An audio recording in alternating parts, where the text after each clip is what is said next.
जय राधा माधव कुंज बिहारी गोपी जन वल्लभ गिरिवरधारी।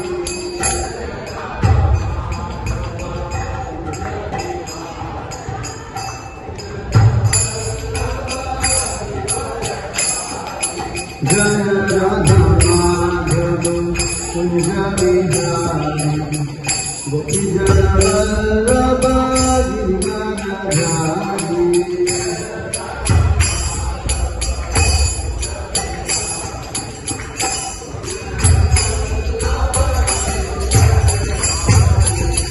यशोदानंदन व्रज जनरंजन यमुना तीरवनचारी।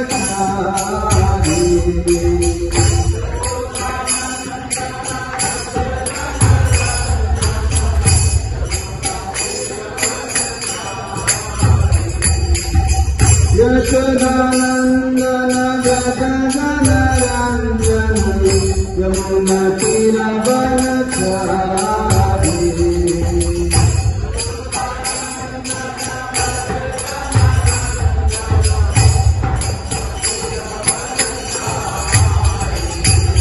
जय राधा माधव गोपी जन वल्लभ गिरिवरधारी।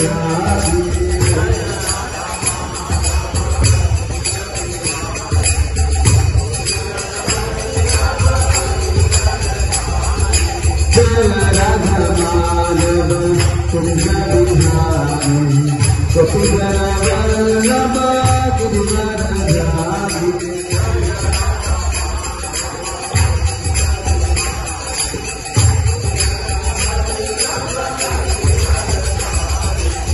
यशोदानंदन व्रज जनरंजन यमुना तीरवनचारी।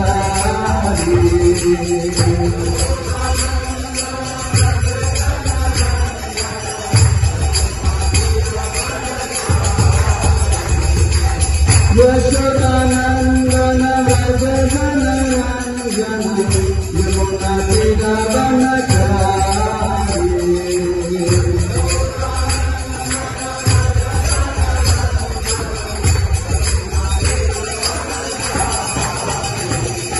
जय राधा माधव कुंज बिहारी गोपी जन वल्लभ गिरिवरधारी।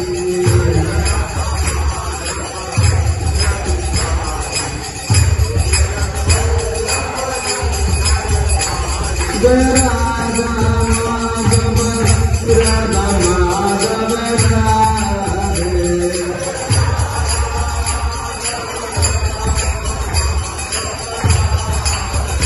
जय राधा हरि राधा हरि राधे।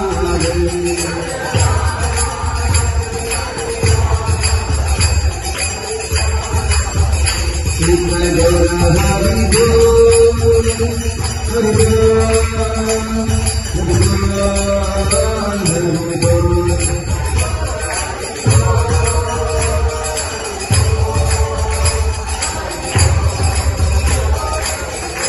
जय जय प्रभु प्रभु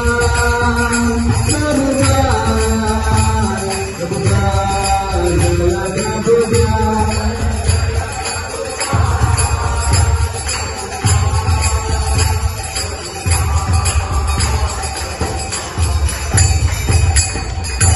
नमो विष्णुपदाय कृष्ण पृष्ठाय भूतले श्रीमते भक्ति वेदांता स्वामी नामिने।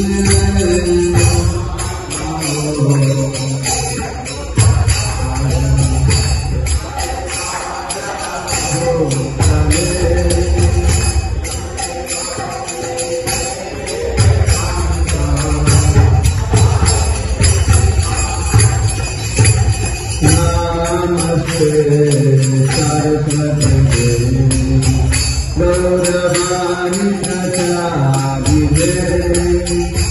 निर्विशेष शून्यवादी पाश्चात्यादिशतानि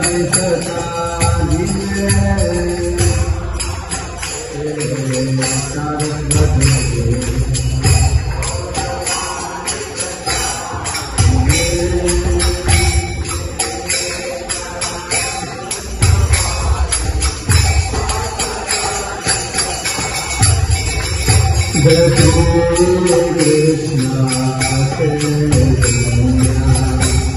Prabhu Nityananda Shri Advaita Gadadhar Shivadari Gaura Bhakta Vrinda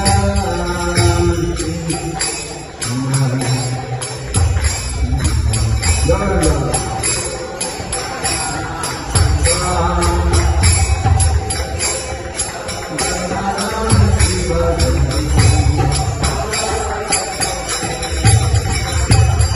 Krishna Chaitanya Prabhu Nityananda Shri Advaita Gadadhar Shivadari Gaura Bhakta Vrinda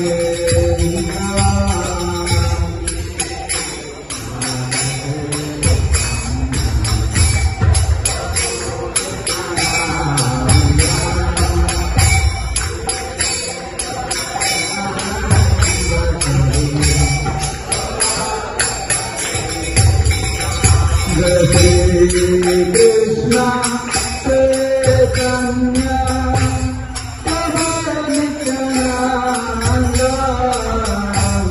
Shri Advaita Gadadhar Shivadari Gaura Bhakta Vrinda Krishna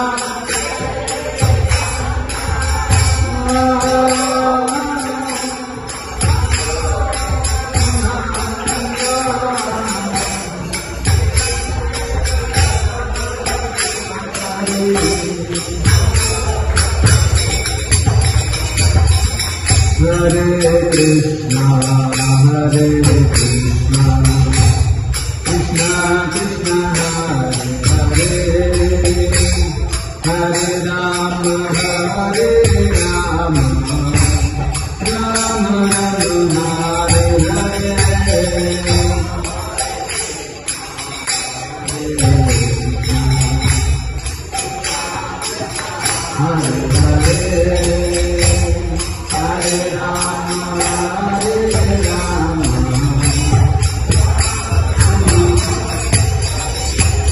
Hare Krishna, Hare Krishna, Krishna Krishna, Hare Hare, Hare Rama, Hare Rama, Rama Rama, Hare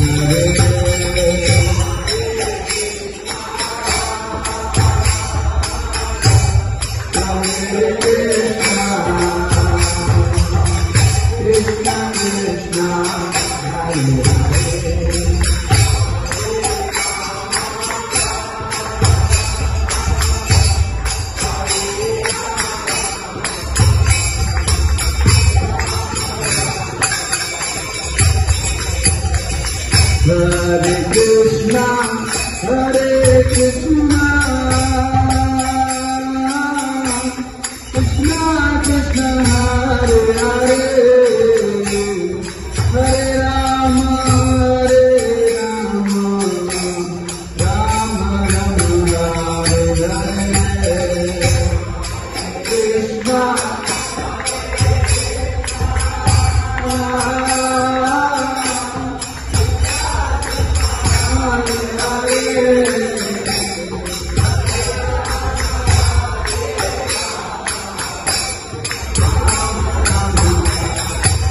Hare Krishna, Hare Krishna, Krishna Krishna, Hare Rama, Hare Rama, Rama Hare Hare.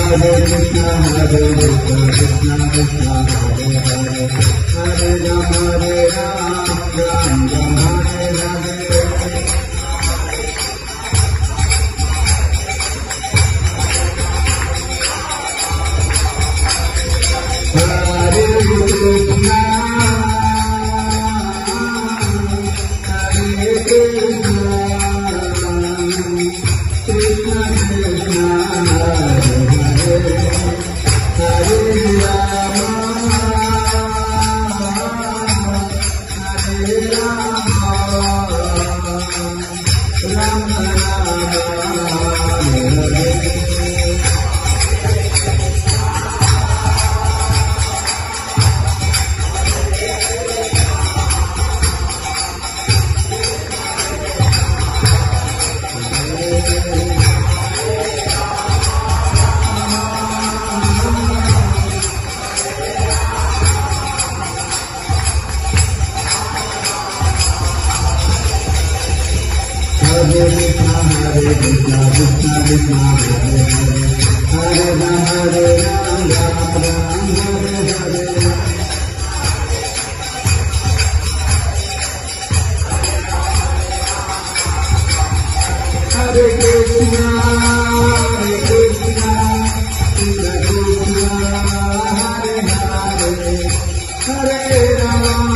Rama Hare Hare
जय ओम विष्णुपाद परमहंस परिव्राजकाचार्य स्तोत्र शत श्री श्रीमद अभय चरणारविंद भक्ति वेदांत स्वामी श्री गोपाल की अनंत कोटि वैष्णव वृंद की नामाचार्य श्री हरिदास ठाकुर की प्रेम से कहो श्री कृष्ण चैतन्य प्रभु नित्यानंद श्री अद्वैत गदाधर श्रीवासादि गौर भक्तवृंद की श्री श्री राधा कृष्ण गोप गोपीनाथ श्याम कुंड राधा कुंड गिरि गोवर्धन की श्री वृंदावन मथुरा धाम की नवद्वीप मायापुर धाम की पुरुषोत्तम क्षेत्र श्री जगन्नाथपुरी धाम की गंगा मैया यमुना मैया की भक्ति देवी वृंद देवी तुलसी महारानी की समवेत गौर भक्तवृंद की प्रभुपाद ट्रांसेंडेंटल बुक डिस्ट्रीब्यूशन की हरिनाम संकीर्तन की निताई गौर हरि प्रेमानंदे सभी उपस्थित भक्तों का जय जयकार हो, सभी उपस्थित भक्तों का जय जयकार हो, सभी उपस्थित भक्तों का जय जयकार हो, गुरु और गौरांग का जय जयकार हो।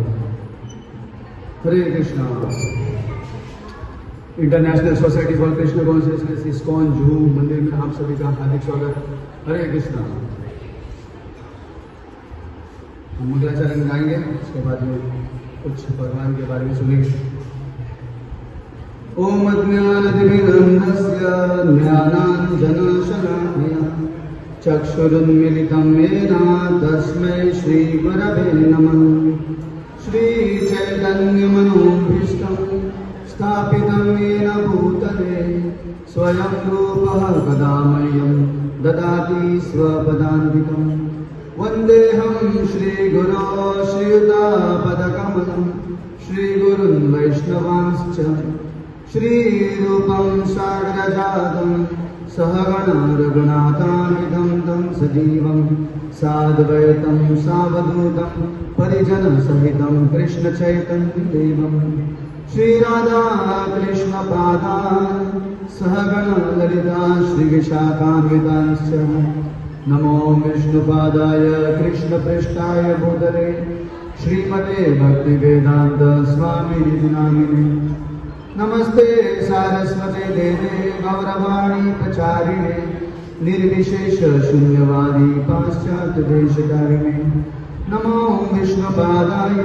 कृष्णप्रेष्ठाय भूतले श्रीमते भक्तिसिद्धान्त सरस्वती नामिने श्रीवार्षभानवे देवी दयिताय कृपाब्धये कृष्णसम्बन्धविज्ञानदायिने प्रभवे नमः माधुर्योज्ज्वलप्रेमाढ्य श्रीरूपानुगभक्तिद श्रीगौरकरुणाशक्ति विग्रहाय नमस्ते नमस्ते गौरवाणी श्रीमूर्तये दीनतारिणे रूपानुगविरुद्ध अपसिद्धान्तध्वान्तहारिणे नमो गौरकिशोराय साक्षात् वैराग्यमूर्तये विप्रलम्बरसाम्बोधे पादाम्बुजाय ते नमः नमो भक्तिविनोदाय सच्चिदानन्दनामिने गौरशक्तिस्वरूपाय रूपानुगवराय ते गौर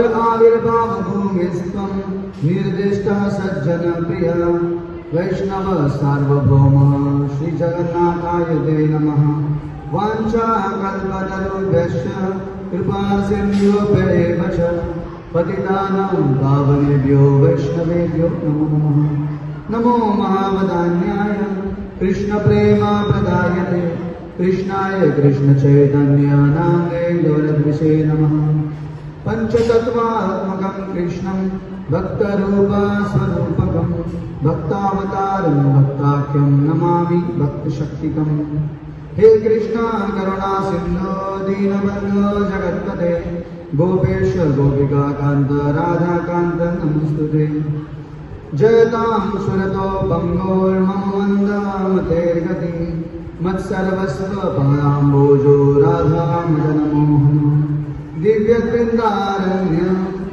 कल्पद्रुमादः श्रीमद्रत्नागारः श्रीमासनस्थो श्रीमद्राधा शिवगोविन्ददेवो प्रेष्ठालिभिः सेव्यमानो स्मरामि श्रीमारासरसारम्भी वंशीवटतटस्थितः कर्षणवेणुसुनिर्गोपी गोपीनाथः श्रीस्तुनः तप्तकाञ्चन गौराङ्गी राधे वृन्दावनेश्वरी वृषभानुसुते देवी प्रणमामि हरिप्रिये नीलाचलनिवासाय नित्याय परमात्मने बलभद्र सुभद्राभ्यां जगन्नाथाय ते नमः जय श्री कृष्ण चैतन्य प्रभु नित्यानंद श्री अद्वैत गदाधर श्रीवासादि गौर भक्तवृंद हरे कृष्णा कृष्णा कृष्णा हरे हरे हरे राम राम राम हरे हरे हरे कृष्णा।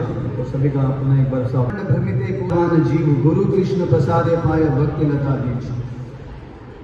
तो इस संसार में असंख्य जीव हैं। आम ब्रह्म भुवना लोके पुनरावर्तिनो अर्जुन।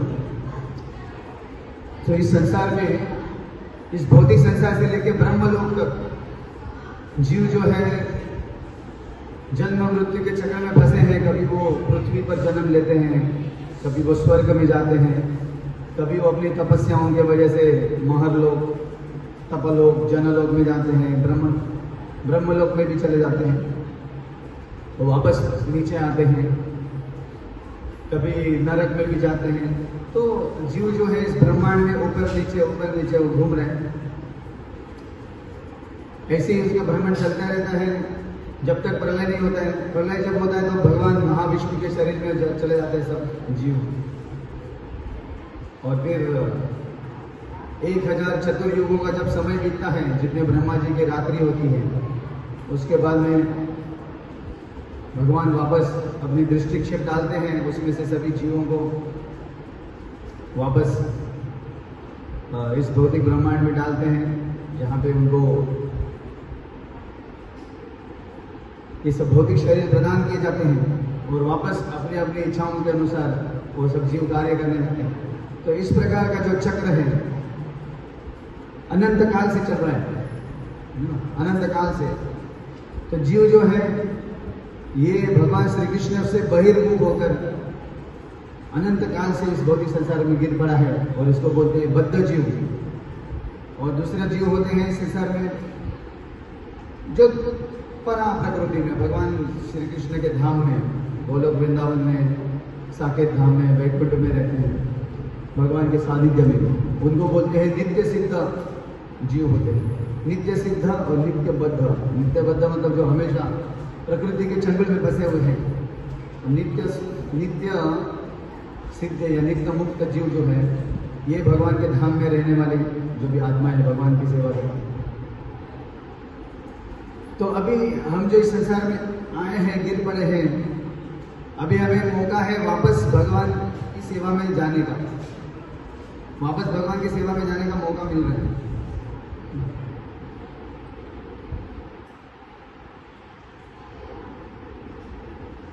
उद्धव जो थे, उद्धव भगवान श्री कृष्ण के चचेरे भाई है ना, चाचा के पुत्र, और चाचा के पुत्र थे, लेकिन भगवान श्री कृष्ण के साथ बहुत घनिष्ठ मित्रता थी उनकी दोस्त। जब भगवान श्री कृष्ण ने बोला उनको कि आप जाओ बद्रिकाश्रम में, और क्योंकि यहाँ पे मैं अभी मेरी लीला जो है सब समाप्त करने वाला हूँ।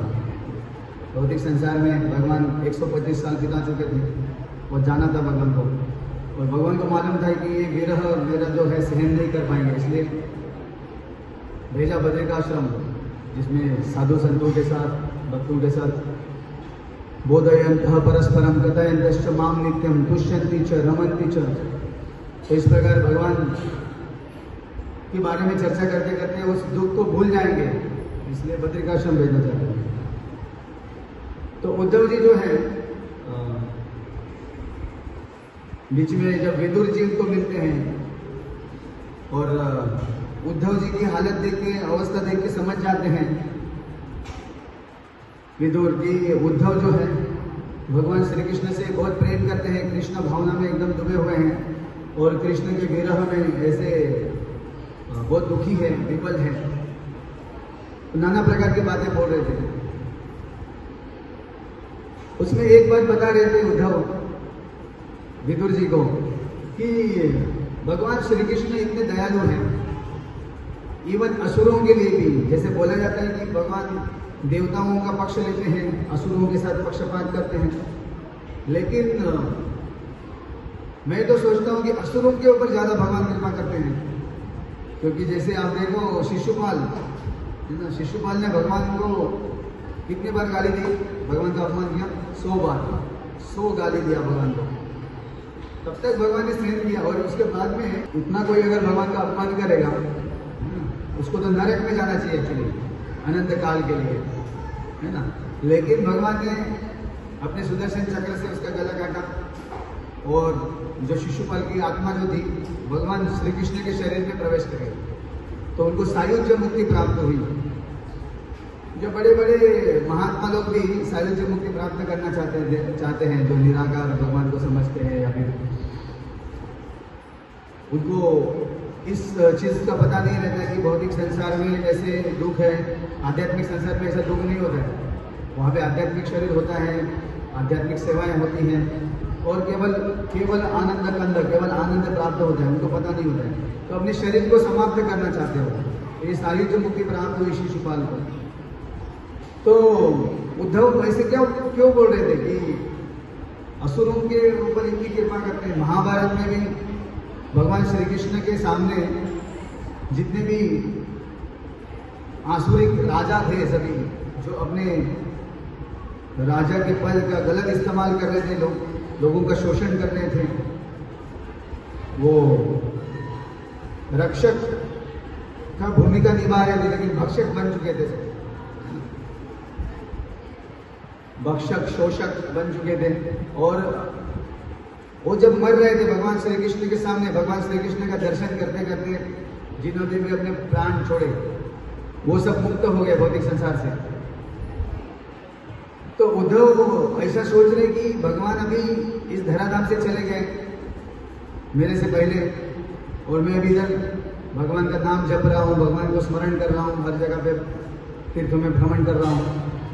और मेरा जब अंत समय में आएगा, मेरा जब अंत समय आएगा तो भगवान मेरे सामने रहेंगे नहीं, क्योंकि उद्धव कृष्ण से इतना प्रेम करते थे। उनके बारे में बताया जाता था कि बचपन से ही स्वाभाविक प्रेम था उनका भगवान के प्रति। छोटे से थे, उनकी माँ बोलती थी खाना खा लो, खाना खा लो, कब से तुमने कुछ नहीं खाया है, भूख लगी होगी, तुम खाना खा लो। लेकिन उद्धव जो थे छोटे से 5 साल के आयु में भगवान श्री कृष्ण की मूर्तियाँ गुड़िया रहती थी उनके पास, और उनको कपड़े पहनाना, उनका श्रृंगार करना, उनको भोग लगाना, उनको पूजा करना, इसमें लगे रहते थे। वो अपनी सब देहात्म बुद्धि छोड़ के मतलब देहभान पूरा भूल जाते थे और भगवान की सेवा में ऐसे पूर्ण मग्न हो जाते थे बचपन से ही। इतना स्वाभाविक प्रेम उनका कृष्ण के प्रति था। और जब द्वारका में भगवान श्री कृष्ण थे तो हमेशा कृष्ण उनके साथ ही साथ रहा करते थे। तो बहुत कृष्ण भगवान से बहुत आसक्त थे वो। भगवान श्री कृष्ण उनको बहुत प्रेम भी करते थे, बहुत महान भक्त भी है उद्धव। तो उद्धव सोच रहे कि मैं अभी जब मुझे शरीर छोड़ने का जब टाइम आएगा भगवान मेरे सामने नहीं रहेंगे। तो शिशुपाल के लिए कितना अच्छा था कि भगवान ने स्वयं उनको मारा, भगवान का दर्शन करते करते मरा। भीष्म पितामह के लिए कितना सौभाग्यशाली क्षण था, भगवान स्वयं उनके लिए आए, जब वो शरीर छोड़ने वाले थे उनके सामने आके खड़े हो गए, दर्शन दे रहे हैं। और महाभारत के युद्ध में भी इतने सारे जो योद्धा थे वो भगवान का दर्शन करके शरीर को अपने त्यागे। लेकिन मेरा दुर्भाग्य ऐसा है कि भगवान अभी सामने नहीं है, भगवान चले गए।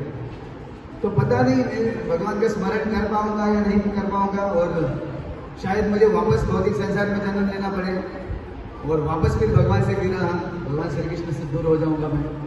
तो इसका बहुत उस विरह की वजह से, कृष्ण की विरह की वजह से वो ऐसा सोच रहे थे और बोल रहे थे। तो हम देखते हैं कि इस संसार में जो जीव है, बद्ध जीव, उसके लिए मौका है भगवान को प्राप्त करने का। ये जीवन एक तैयारी है और मृत्यु एक परीक्षा है। मृत्यु एक परीक्षा है। मृत्यु के समय जो भगवान को स्मरण करते हैं वो भगवान के पास जाते हैं। भगवान श्री कृष्ण भगवद गीता में कहे हैं 8वें अध्याय में 5वें श्लोक में, अंतकाले च मामेव स्मरन् मुक्त्वा कलेवरम् यः प्रयाति स मद्भावं याति नास्त्यत्र संशयः। कि अंतकाल में जो मेरा स्मरण करते हैं, भगवान श्री कृष्ण बोलते हैं अंतकाले, मृत्यु के समय जो मेरा स्मरण करते हैं वो मुझे प्राप्त करते हैं, वो मेरे पास आते हैं।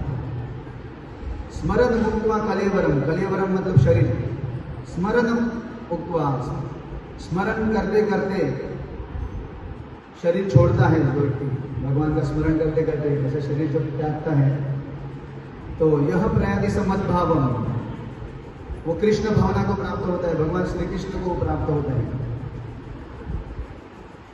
यह प्रयाति समद्भावम याति नास्तित्र संशय, इसमें कोई भी नास्ति, संशय नास्ति, कोई संशय नहीं है इसमें। जो भगवान का स्मरण करके शरीर छोड़ता है वो भगवान के पास जाता है। तो ये सुवर्ण अवसर है बद्ध जीव के लिए। अनंत काल से जो इस संसार में घूम रहे हैं, कभी पृथ्वी पर, कभी स्वर्ग में, कभी नरक में, कभी ब्रह्मलोक में, कभी पाताल लोक में, इधर उधर कुछ भटक रहा है।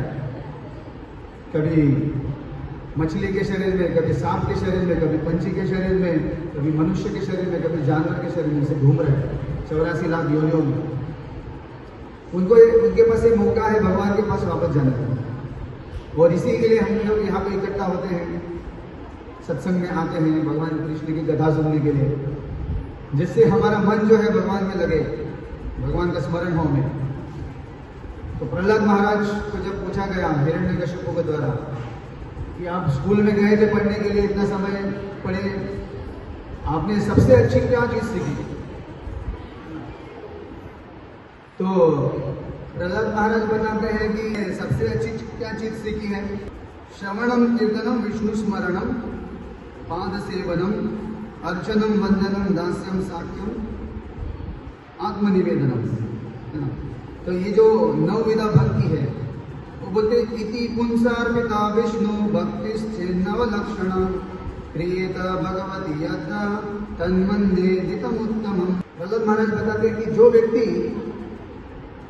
इन नवविधा भक्ति के द्वारा भगवान श्री कृष्ण को शरणागत हो जाता है, भगवान को शरणागत होकर श्रवणम कीर्तनम विष्णु स्मरणम पाद सेवनम अर्चनम वंदनम दास्यम साक्ष्यम आत्मनिवेदनम, ये नवविधा भक्ति को तो पालन करता है, वो उसको समझना चाहिए कि वो सबसे बुद्धिमान, सबसे ज्यादा विद्वान, सबसे पढ़ा लिखा व्यक्ति है संसार का, है ना? सबसे ज्यादा बुद्धिमान, मोस्ट लर्नेड पर्सन, सबसे ज्यादा पढ़ा लिखा व्यक्ति है, उसको समझना चाहिए जो भगवान का ये श्रवण कीर्तन स्मरण करते हैं। तो भाई ये उद्देश्य है भक्ति का आधार और साध्य होता है। तो साध्य है भगवान श्री कृष्ण का प्रेम प्राप्त करना, भगवान श्री कृष्ण को प्राप्त करना, और साधन है ये भक्ति योग जो हम कर रहे हैं, और उसमें बहुत शक्तिशाली अंग है। एक नवविधा भक्ति में से एक है श्रवणम, जो हम श्रवण करते हैं। तो हम चर्चा कर रहे थे उद्धव जी के बारे में। उद्धव और विदुर मिले यमुना के तट पर। तो विदुर जी के इतिहास में आप देखेंगे, महाभारत तो सब लोग जानते ही अच्छे से, टीवी पे आता था पहले, लॉकडाउन में भी आई थिंक चलाया था सीरियल महाभारत, सब जानते ही हैं। तो विदुर जो है एक दासी के पुत्र है, अंबा और अंबालिका दी, जो भीष्म पितामह उनको जीत कर लाए थे, और वो सोच रहे थे कि भीष्म से विवाह करेंगे, लेकिन भीष्म पितामह विवाह करने वाले नहीं थे, क्योंकि ब्रह्मचर्य की उन्होंने प्रतिज्ञा ली थी। तो जो विचित्र वीर्य थे उनसे विवाह कराना चाहते थे। तो अंबा अंबालिका पहले तो राजी नहीं थे, फिर कैसे भी करके उनका विवाह कराया, या उनकी पति की भी मृत्यु हो गई। फिर आगे वंश परंपरा कैसे चलेगी? तो फिर अंबा अंबालिका से 2 पुत्र प्राप्त किए व्यासदेव जी के द्वारा। सत्यवती जो थी, उन्होंने व्यासदेव जी को बोला कि आप ये अंबा और अंबालिका से पुत्र उत्पन्न कीजिए। तो फिर अंबिका से धृतराष्ट्र उत्पन्न हुए, और अंबालिका से कौन थे? पंडु। और उसके बाद में ये दोनों पुत्र तो उत्पन्न हुए, लेकिन एक अंधा था, और पंडु जो थे वो इतने फिजिकली स्ट्रांग नहीं थे, बीमार थे, मतलब उनका शरीर एकदम पीला पीला, एनीमिया होता ना, शरीर में खून की कमी होती है, तो उस टाइप के थे वो। और इसलिए सत्यवती चाहती थी कि और एक बहुत स्ट्रांग और हेल्दी एक पुत्र उत्पन्न हो, जो आगे राज्य को अच्छे से चला सके। हस्तिनापुर मतलब पूरे विश्व की राजधानी थी। तो अंबालिका को वापस बोलते कि आप व्यासदेव जी का संग करके वो पुत्र उत्पन्न कीजिए, लेकिन वो व्यासदेव जी का जो बड़ी बड़ी जटाएं थी और तपस्या करके एकदम शरीर हड्डियां हो गया था, हड्डी दिख रही थी, तो वो डर गई उनसे पुत्र उत्पन्न करने के लिए। इसलिए फिर अपनी एक दासी को भेज देती है उनकी जगह पे, अपने सुंदर सुंदर साड़ियाँ अलंकार उनको प्रदान करती है दासी को, और हो जाती है। और फिर उस दासी से जो पुत्र उत्पन्न होते हैं वो है विदुर। तो क्योंकि वो दासी थी, और जैसे उन्होंने व्यासदेव जी को देखा, उन्होंने प्रणाम किया उनके चरणों में, और व्यासदेव जी की महिमा उनको जानती थी, वो काफ़ी उनकी श्रद्धा थी व्यासदेव जी के प्रति, कि भगवान के महान 27 अवतार है व्यासदेव स्वयं। तो उनकी जो निष्ठा देख के वासुदेव जी के प्रति व्यासदेव बहुत प्रसन्न हुए और उन्होंने आशीर्वाद दिया कि तुम्हें जो पुत्र होगा ये बहुत बड़ा विद्वान होगा, है ना, महान भक्त होगा भगवान का, और बहुत विद्वान होगा वो। तो ये विदुर जो थे ऐसे दासी के पुत्र के रूप में प्रकट हुए और उसके बाद में हस्तिनापुर में रहते थे। धृतराष्ट्र जो थे राजा, वो हर मुश्किल समय में विचार विमर्श करने के लिए विदुर जी को बुलाते थे और विदुर जी बहुत अच्छी सलाह उनको देते थे, जिससे राज्य बहुत अच्छे से चल रहा था। तो उस समय के बहुत विद्वान प्रकांड पंडित थे, वो शास्त्रों को सम्यक रूप से जानने वाले थे। अभी पांडवों को जब वनवास में भेजा गया, 12 साल का वनवास और 1 साल का अज्ञातवास, वापस जब लौटे तो धृतराष्ट्र, इनको समझ में नहीं आ रहा था कि अभी क्या करना चाहिए। तो उन्होंने विदुर जी को बुलाया कि आप थोड़ा मुझे परामर्श दीजिए क्या करना चाहिए। तो उन्होंने बोला कि आप युधिष्ठिर को उनका हिस्सा, आधा राज्य उनको दे दीजिए, आप उनको राज्य का अधिकार जो है सौंपिए। और वो बोल रहे थे कि वो जो भीमसेन है वो एकदम बदला लेने के भाव से एकदम गुस्से में है, उससे डर नहीं लगता कि आपको, आप ऐसा कैसे सोच सकते हो कि आप नहीं देंगे उनको, वो शांत बैठे रहेंगे। वो भीमसेन को देखो कितना गुस्से में है वो, आपको डर नहीं लगता क्या उनसे। और उन्होंने बोला कि वो जो दुर्योधन है, आप जिनकी इतनी साइड लेते हो, आपका पुत्र, वो आपके पूरे कुल का नाश करने वाला है ना, उसने ऐसी मनोवृत्ति धारण कर ली है। वो भगवान श्री कृष्ण जो को सम्मान नहीं करता है, भगवान श्री कृष्ण के प्रति उसकी श्रद्धा नहीं है, इसके वजह से वो इस पूरे राज्य में अमंगल ही फैलाएगा, अमंगल ही ला रहा है। जो भगवान का भक्त नहीं है वो किसी का मंगल कर ही नहीं सकता, ना तो खुद का कर सकता है ना तो दूसरों का कर सकता है। तो इस दुर्योधन को पहले यहाँ से भगाइए, नहीं तो आपके कुल का नाश जो है निश्चित है। तो ऐसे जब बात हो रही थी तो उसी समय दुर्योधन, कर्ण, शकुनी ये सब मोदक थे और उन्होंने देखा विदुर जी ऐसे ऐसे बोल रहे हैं उनके बारे में। तो दुर्योधन जो है बहुत गुस्से में आ गया, उसके ओठ थर-थर कांपने लगे और उन्होंने बोला कि ये देखो, एक दासी पुत्र की मजाल देखो कैसा बात कर रही है, हमारे टुकड़ों पे पलता है, हमारी थाली में खाता है, उसी में छेद कर रहा है, इसको तुरंत जैसे उठा के फेंक दो बाहर, है ना, महल से। और आप लोग इसका ध्यान दीजिए कि ये अपनी सास के अलावा और कुछ भी ना लेके जाए, मतलब ये वस्त्र भी नहीं, निर्वस्त्र करके उनको भेज दो, ऐसा अपमानित करके। ऐसे जब शब्द सुने तो विदुर जी मन ही मन में हंस रहे थे कि क्या है भगवान की ये शक्ति, महामाया, है ना, भगवान की जो बाह्य बहिरंग शक्ति है, इसकी क्या कमाल है। मतलब इसने दुर्योधन के ऐसे भी मति भ्रष्ट हो ही गई है, लेकिन ये दुर्योधन के मुख से ऐसे शब्द निकले हैं, मतलब आज इतने सालों से मैं रह रहा हूँ और इतना सम्मान मुझे मिला हर जगह से, लेकिन दुर्योधन ने ऐसे शब्द, ऐसे कटु वचन बोल दिए। तो जरूर ये कुछ भगवान की विशेष योजना है। भगवान चाहते हैं कि मैं ऐसे राजनीति वाले, जहाँ पे हर क्षण कुछ न कुछ राजनीति हो रही है, ऐसे गंदे जगह पे मैं ना रहूं, ऐसे गंदे वातावरण में, और बाहर निकल के तीर्थों में भ्रमण करूं और पूरी तरह मन को भगवान में लगाऊं। भगवान की ऐसी योजना है, ऐसा उन्होंने उसको स्वीकार कर लिया। और दुर्योधन को मन ही मन में उन्होंने धन्यवाद दिया कि धन्यवाद दुर्योधन, कि आपके वजह से कभी मैं कृष्ण भावना में पूर्ण समर्पित हो सकता हूँ, पूरा मन अपना लगा सकता हूँ भगवान में। क्योंकि यहाँ पे हस्तिनापुर में जब रहते थे तो नाना प्रकार के पॉलिटिक्स और स्ट्रैटेजी प्लानिंग, शत्रुओं का कैसे दमन करना है, कैसे प्रजा का रक्षण करना है, राज्य का रक्षण कैसे करना है, नाना प्रकार की चीज़ें उनको सोचनी पड़ती थी। और अभी उनको मौका मिला है कि पूरी तरह भगवान में मन लगाने के लिए, तो अपने धनुष्य को रखते हैं दरवाजे में और वो चले जाते हैं उस महल को छोड़, तीर्थों में भ्रमण करना चालू करते हैं। अयोध्या में जाते हैं, द्वारका जाते हैं, मथुरा जाते हैं, वृंदावन। और फिर एक स्थान पे जब आते हैं जहाँ पे उनको उद्धव जी मिलते हैं यमुना के तट पर, तो उद्धव को भगवान ने बोला था बद्रिकाश्रम जाओ, तो वो बद्रिकाश्रम जाने के लिए निकले थे। और विदुर जो है तीर्थों में भ्रमण करते हुए साधु संतों का संग कर रहे थे, भगवान के बारे में श्रवण कर रहे थे, भगवान का स्मरण कर रहे थे, और वहाँ पे इनकी मुलाकात है। भागवतम में बताया गया है कि विदुर जी को जब निकाला गया महल से, विदुर जी डायरेक्ट द्वारका की तरफ जा सकते थे। द्वारका में भगवान श्री कृष्ण है,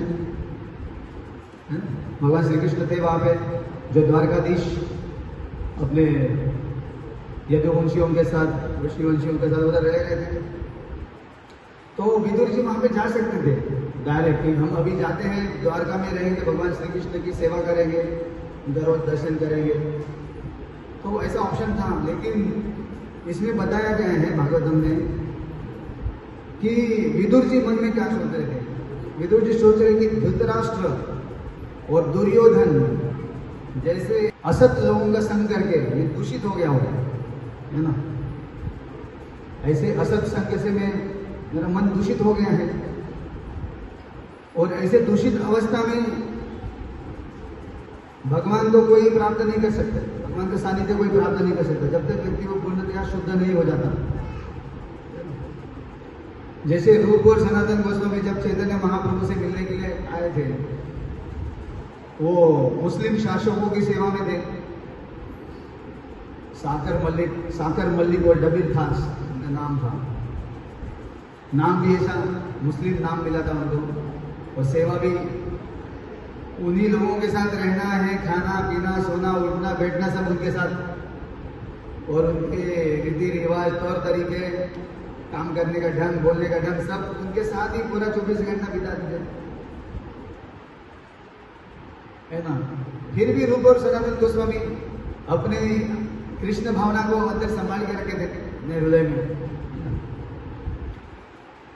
ये संसार में क्या होता है कि जब हम ऐसे असत संग करते हैं, जब जो भक्त नहीं है भगवान के उनके साथ संग करते हैं, तो हम कृष्ण भावना में कमजोर हो जाते हैं, भगवान का स्मरण हमारा क्षीण हो जाता है, भगवान को भूल जाते हैं उनके साथ बातचीत करते हुए, उनके साथ जो भी हमारे डीलिंग करते हुए। लेकिन रूप सनातन गोस्वामी वो गुप्त रूप से कभी छुप छुप के वैष्णव का संग किया करते थे, श्रीमद् भागवतम का पाठ करते रहते थे, आपस में चर्चा करते रहते थे। रूप गोस्वामी और सनातन गोस्वामी के उदाहरण से समझ में आता है कि ऐसे प्रतिकूल परिस्थिति में भी कैसे भगवान को स्मरण करना है, भगवान की भक्ति करते रहना चाहिए, वो उनसे सीख सकते हैं। तो रूप सनातन भी जब भी चैतन्य महाप्रभु से मिलने आए तो वो सोच रहे थे कि हम ऐसे लोगों की सेवा कर रहे हैं जो यवन है, म्लेच्छ है, इनकी सेवा करके हम भी ऐसे अधम पापी हो गए हैं। और चैतन्य महाप्रभु के सामने जब गए, दांत में घास का तिनका पकड़ के वो दंडवत प्रणाम किया, साष्टांग का दंडवत, और वो उठ ही नहीं रहे थे जमीन से, जमीन पे दंडवत किए हुए थे काफी समय तक, वो भगवान को प्रार्थना कर रहे थे, अपने पतित अवस्था के ऊपर स्मरण कर रहे थे, चैतन्य महाप्रभु को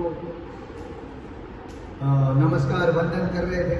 चैतन्य महाप्रभु ने उनको उठाया कि अरे उठो उठो, इतनी नम्रता आप प्रकट कर रहे हो, मेरा हृदय विदीर्ण हो रहा है उसकी वजह से। ये बहुत महत्वपूर्ण सिद्धांत यहाँ पे सिखाया जा रहा है भागवतम में कि जब तक हम शुद्ध नहीं हो जाते तब तक भगवान से सानिध्य प्राप्त नहीं कर सकते, भगवान का दर्शन, भगवान का प्रत्यक्ष संग प्राप्त नहीं हो सकता जब तक पूर्णतः शुद्ध नहीं हो जाता। तो विदुर जी मन में ऐसे सोच रहे थे कि मैं ऐसे लोगों का संग किया, असत संग, और इसलिए मुझे अपने आप को शुद्ध करना चाहिए, और इसलिए भी क्या करूँगा, मैं तीर्थों में भ्रमण करके सत्संग करूँगा, साधुओं का वैष्णवों का संग करूँगा, भगवान की कथा उनसे सुनूंगा, तीर्थों में जाके वहाँ पे नाना प्रकार के भगवान के विग्रहों की सेवा, उनका दर्शन करूँगा, और इस प्रकार शुद्ध होने के बाद फिर मैं भगवान को देखने के लिए, भगवान से सानिध्य प्राप्त करने के लिए मैं योग्य बन सकता हूँ। तो वो इस प्रकार भगवान श्री कृष्ण के पास जाने के लिए अपने आप को अयोग्य समझ रहे हैं। ये बहुत बड़ा गुण होता है वैष्णवों का, वो स्वाभाविक रूप से नम्र होते हैं ऐसे। और अपने आप को कभी महान नहीं समझते। अभी विदुर जी के अगर बारे में बताया जाए तो ये विदुर जी जो है, इनके पूर्व जन्म का इतिहास, एक्चुअली ये विदुर जी जो है यमराज जी के अवतार है। यमराज, धर्मराज, जो धर्म को सबसे अच्छे जानने वाले और धर्म के अनुसार जो कार्य नहीं करते उनके लोगों को, ऐसे लोगों को दंडित करने वाले यमराज। उनको एक ऋषि का श्राप मिला था। एक मांडव्य ऋषि थे महाभारत में, जिनका वर्णन मिलता है। श्रीमद् भागवतम में भी बताया गया है। जब मैत्रेय मुनि मिलते हैं, वो जब मिलते हैं विदुर उद्धव जी से और सुनना चाहते थे भगवान की कथाएं। कुछ चीजें उन्होंने बताई भी, भगवान श्री कृष्ण मथुरा में कैसे प्रकट हुए, वृंदावन कैसे गए, कुछ लीलाएं, बाल लीलाएं वगैरह सुनाई उन्होंने। लेकिन और भी विदुर सुनना चाहते थे। विदुर जी ने पूछा उनको कि जो भगवान श्री कृष्ण ने जो ब्रह्मा जी को ज्ञान दिया था सृष्टि के पहले, मैंने सुना है कि वो ज्ञान भगवान ने आपको भी दिया है, तो आप कृपा करके मुझे वो बता सकते हैं क्या, जिससे मैं भगवान श्री कृष्ण को अच्छे से समझ सकूं और इस भौतिक बंधनों से मुक्त हो जाऊं।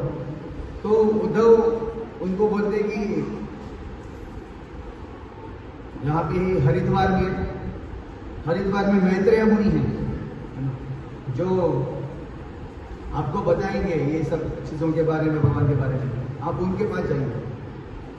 तो वहाँ पे भी सिद्धांत बताया जाता है भागवतम में भी। उद्धव जी देख रहे थे कि मुझसे भी वरिष्ठ व्यक्ति कोई है यहाँ पे, है ना। तो वरिष्ठों को होते हुए जो कनिष्ठ भक्त होते हैं उनको वहाँ पे नहीं बोलना चाहिए। ऐसे जनरली एक शिष्टाचार है कि कोई वरिष्ठ वैष्णव गुरुजन जब होते हैं उनके बीच में हमको प्रवचन देना, ऐसा नहीं करना चाहिए। रोमहर्षण सूत की स्टोरी सुनी आपने? बलराम जी जब वहाँ पे आए, व्यासासन पे बैठे थे रोमहर्षण सूत, और वो प्रवचन दे रहे थे भागवत का। बहुत सारे ऋषि मुनि बैठे थे। अभी बलराम जी कोई सामान्य व्यक्ति नहीं है, सम्मानित राजा भी नहीं है, ना तो कोई एक सामान्य नागरिक है, तो स्वयं भगवान है। भगवान के प्रथम विस्तार है बलराम। तो बलराम जी जब सभा में आए तो इन्होंने ना तो प्रणाम किया, ना तो उनका स्वागत किया, ना तो एक शब्द भी उच्चारण किया उनके गुणगान में, है ना। वैसे के वैसे बैठे रहे और प्रवचन दे रहे थे। तो बलराम जी ने देखा भगवान दयालु है, भगवान क्रूर नहीं होते, किसी की गलतियां नहीं ढूंढते, लेकिन भगवान देख रहे थे कि अगर कोई व्यक्ति इतना अहंकारी है तो फिर वो इस व्यासासन में बैठने के योग्य नहीं। और फिर इनसे क्या सीखेंगे? इतने सारे ऋषि मुनि बैठे हैं, ये जैसे व्यवहार करेंगे यही लोग उनसे भी सीखेंगे, तो ये गलत सिद्धांत प्रचलित हो जाएगा समाज में। और इसलिए बलराम जी ने उनका वध कर दिया। तो यहाँ पे बताया गया है, यहाँ पे उद्धव जी मैत्रेय मुनि के पास भेजते हैं विदुर को कि आप उनसे आप श्रवण कीजिए, उनके पास जाइए, क्योंकि वरिष्ठ तो होते हुए उनको बोलने की जरूरत नहीं। तो इस प्रकार विदुर जो मैत्रेय मुनि से मिलते हैं। तो मैत्रेय मुनि और विदुर जब मिलते हैं तभी भी भागवत में भी इसका वर्णन है।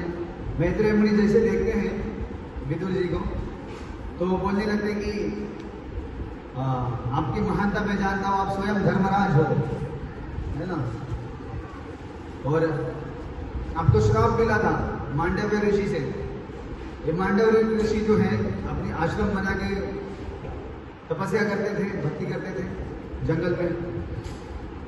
और कुछ चोर थे जिन्होंने चोरी करके भाग रहे थे उस रास्ते से।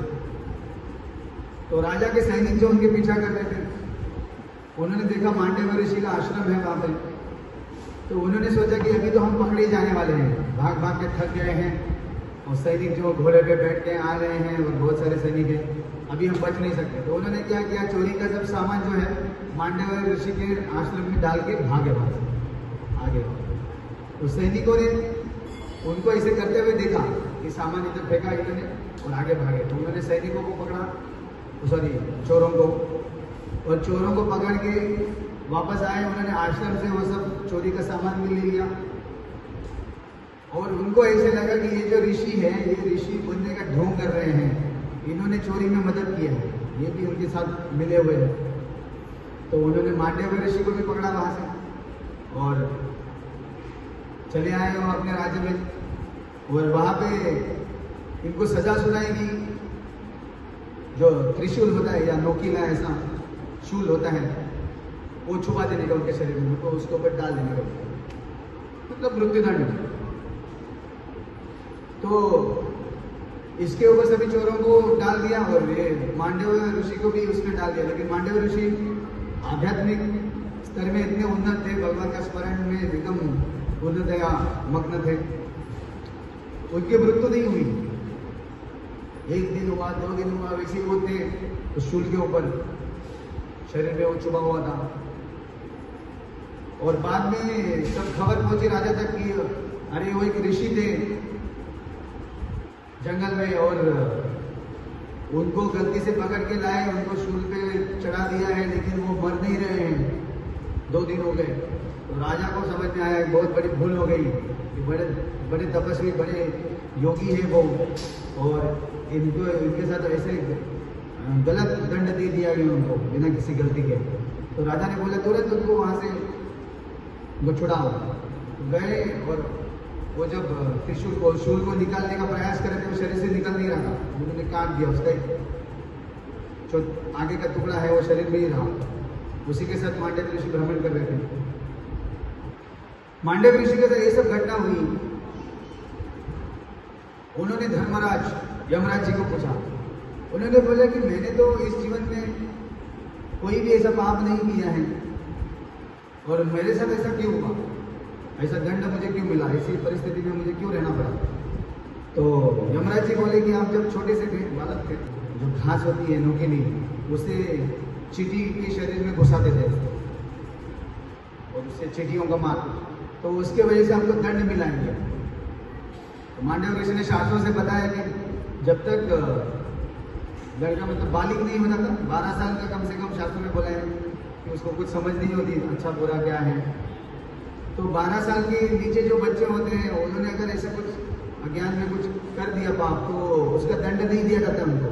आपने ऐसा कैसा दंड दिया, आप तो सब शास्त्र को जानते हो, आपने ऐसा कैसा मुझे दंड दिया, जाओ मैं आपको श्राप देता हूँ कि आपको शूद्र बन के जन्म लेना पड़ेगा, शूद्रानी से जन्म लेना पड़ेगा आपको इस संसार में, भौतिक संसार में। तो इस प्रकार जब श्राप मिलता है, फिर यमराज जी जो है ये विदुर के रूप में जन्म लेते हैं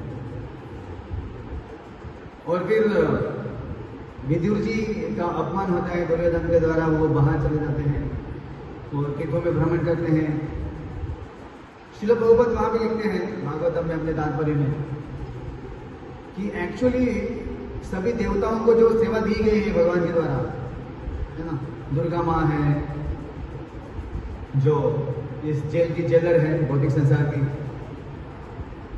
और गणपति है, शिव जी है, इंद्र, चंद्र, वरुण आदि सब देवता है, कुबेर जी है, तिजोरी संभालती, तो नाना प्रकार की सेवा देवताओं को दी है। लेकिन सबसे ज्यादा बिजी अगर कोई देवता है वो कौन है, वो यमराज क्योंकि ज्यादा से ज्यादा लोग संसार में से पापी है और इनको सबको यहाँ से लेके जाओ, फिर उनका लिखा जोखा होता है, वहाँ पे पूरा रिकॉर्ड निकाला जाता है चित्रगुप्त के द्वारा और फिर उनको दंडित किया जाता है। तो यमराज जी बहुत बिजी रहते हैं, लाइन लगा रहते हैं वहाँ पे ऐसे वेटिंग लिस्ट में लोग आते रहते हैं वहाँ पे और दंडित होते, सजा सुनाई जाती है कि जाओ 550 साल के लिए इस नरक में चले जाओ, 50 साल के लिए इस नरक में, 230 साल के लिए इस नरक में, अलग अलग सजा सुनाई जाती है। तो बहुत बिजी रहते वो। प्रभुपाद लिखते हैं कि यमराज जी सोच रहे थे अरे भाई इतना समय हो गया है, बस यही काम करते जा रहा हूँ मैं, है ना, जो पापी आ रहे हैं उनको दंड देना, तो बस सजा सुनाना, थोड़ा प्रचार प्रसार भी करना चाहिए भौतिक संसार में जाके। उनकी इच्छा थी बहुत कि इन लोगों को बचाया जाए, इधर कितने सारे भीड़ लग गया इनको कोई समझाए यार, कि बाबा ये गलत काम मत करो, इधर कितना कष्ट है, कितना दुख है, उनको प्रचार करने के लिए कोई तो जाना चाहिए। तो यमराज जी की बहुत इच्छा थी कि मैं जाके प्रचार करूँ भौतिक संसार में, जिससे ज़्यादा लोग इधर नरक में ना आए, है ना। तो प्रभुपाद बोलते उनकी जो ये इच्छा थी पर प्रचार करने की, इसके वजह से वो योजना भगवान ने बनाई, उनको श्राप मिला मांडव्य ऋषि के द्वारा, और फिर वो भौतिक संसार में गए। और उसमें भी देख रहे थे कि उनकी प्रचार की इच्छा है, लेकिन हस्तिनापुर में राजनीति में फंसे हुए थे, सब सेवाओं में राज्य कारोबार कर रहे थे, तो प्रचार करने का उतना मौका मिला नहीं था उनको। तो भगवान ने बोला कि अरे उसके लिए तो लाए हैं आपको कि आपकी इच्छा पूरी करने के लिए, प्रचार करने के, तो जाओ जरा बाहर निकलो भी महल से, जाओ बाहर प्रचार करो, तीर्थों में भ्रमण करो, जो भी तीर्थ यात्री आते हैं और रास्ते में जो भी मिलता है, यारे देखो तारे कहो कृष्ण उपदेश, तो जो भी मिलेगा उसको भगवान का प्रचार करो। तो एक्चुअली विदुर को दुर्योधन के द्वारा अपमानित हुए, बाहर निकले, वो एक भगवान की सब योजना थी, जिससे एक तो उद्धव भगवान श्री कृष्ण की जो प्रेमा भक्ति को प्राप्त किए थे, मैत्रेय मुनि उद्धव, उनके पास वो भगवान के कृष्ण प्रेम था, उनके पास कृष्ण भक्ति थी, शुद्ध भक्ति, और वो विदुर को देना भी चाहते थे, क्योंकि देवता होते हैं भक्त भगवान के, लेकिन ज्यादातर मिश्र भक्त होते हैं, शुद्ध भक्ति बहुत दुर्लभ है, सुदुर्लभ। तो भगवान चाहते थे कि इनको उद्धव का संग प्राप्त हो, मैत्रेय मुनि का संग प्राप्त हो, जिससे इनको शुद्ध भक्ति मिले। तो इसलिए सब योजनाएं बनी, उनके जीवन में सब घटनाएं घटित हुई। और फिर विदुर जी भ्रमण करते समय तीर्थों में स्नान भी कर रहे थे, भगवान का दर्शन कर रहे थे, सेवाएं भी कर रहे थे वहाँ पे, और उन्होंने वेशभूषा एकदम अपनी राजसी जो वेशभूषा थी सब त्याग की थी, साधारण धोती कुर्ता, एक साधु का वेश धारण करके वो भ्रमण कर रहे थे। तो कोई पहचान वाले रिश्तेदार लोग भी कभी मिल जाते थे, कोई पहचानता नहीं था। सब लोग हस्तिनापुर में बहुत वहाँ पे दुखी थे कि अरे विदुर जी गुस्सा हो गए, चले गए, अच्छा नहीं हुआ, ये तो बहुत अमंगल हुआ है। और फिर विदुर और मैत्रेय मुनि का संवाद होता है, उसमें पूरा कृष्ण भावना के बारे में, भगवान के अवतारों के बारे में, भगवान को कैसे प्राप्त करना है, कैसे हो उनकी भक्ति करना है, उसके बारे में काफ़ी चर्चा भागवत में होती है। उद्धव जब मैत्रेय मुनि से मिलने से पहले जब उद्धव मिले थे विदुर जी से, तो जब कृष्ण से विरह के बारे में बातें कर रहे थे, उसमें कुछ चीज़ें बताए उद्धव जी, तो बहुत मार्मिक है, बहुत भगवान श्री कृष्ण के प्रति उनका कितना लगाव था वो बता रहे हैं। तो जब विदुर जी ने पूछा उद्धव से कि भगवान श्री कृष्ण के बारे में, भगवान श्री कृष्ण सब कुछ कुशल मंगल तो चल रहा है द्वारका में, भगवान श्री कृष्ण कैसे हैं, क्या चल रहा है, तो पूछ रहे थे। तो उद्धव जी ने बोला कि भगवान श्री कृष्ण जो है, श्री कृष्ण रूपी सूर्य जो है, इस संसार के क्षितिज से अस्त हो चुका है। भगवान मतलब श्री कृष्ण चले गए अभी भगवत धाम, भौतिक संसार को छोड़ के। तो उद्धव बोल रहे थे कि जैसे हम बस भगवान श्री कृष्ण जब थे, उनके साथ हम जब विचरण कर रहे थे, मिल रहे थे, बातें कर रहे थे, तो मैंने जाना नहीं कि ये पूर्ण पुरुषोत्तम भगवान है, लीला पुरुषोत्तम भगवान श्री कृष्ण, जो सभी देवताओं के भी स्वामी है, सभी चर अचर सभी जीवों के परमात्मा है, भगवान स्वयं है वो। तो ये सब जानते नहीं थे, और मैं समझता था कि हमारे परिवार के एक सदस्य हैं। जैसे अर्जुन भगवद गीता में जब विराट रूप को देखता है, भगवान श्री कृष्ण का विराट रूप, तो अर्जुन भी पश्चाताप करता है कि अरे मैं इनको अपना सखा समझता था, मित्र समझता था, उनके कभी कंधे पे हाथ डाल के घूमते थे, हम एक ही बेड पे सोते थे, तो कभी कभी एक भगवान के ऊपर पैर पे डाल देते थे, है ना। कभी कभी कुछ झूठा भी खा लेते थे एक दूसरे का, प्लेट में है कुछ खाना है वो।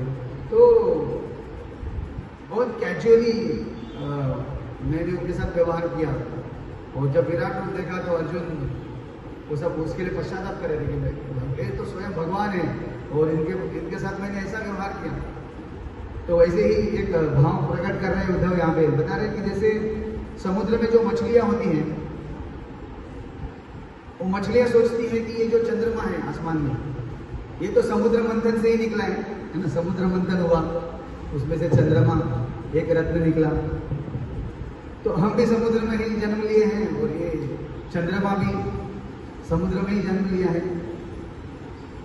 तो हमारा भाई है या फिर परिवार का एक सदस्य है, ऐसा समझती थी मछलियां।